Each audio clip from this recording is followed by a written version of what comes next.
கண்ணோடு பேசும் நேரம் என்று அதை பொய் பேச வைக்காது இங்கு நாணம் என்று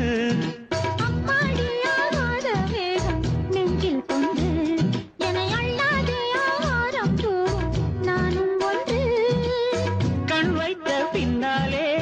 கை வைக்க கூடாதா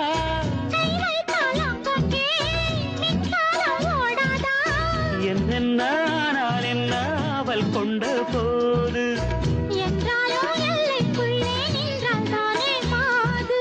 மார் மீதும் தோள் மீதும் சாய்ந்திருக்க பாலாரும் தேனாரும் பாய்ந்திருக்க உன்னை வனத்து கோயில்